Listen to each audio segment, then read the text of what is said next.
I wanted to have a place with a garden, and that's why I bought this house. It was beautiful. This was the house that I bought just by myself. We had lots of flowers in the house. We had lots of memories, little pictures of my grandson, my young children when they were born, and life was good. Flooding from Hurricane Harvey hit, my house was filled with about 20 inches of water. The water came through the walls, through the window, through everywhere, and very quickly, I just was stunned.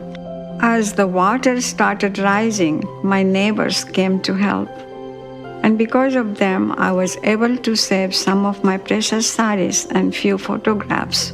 Even though this house was never flooded, I bought flood insurance just in case.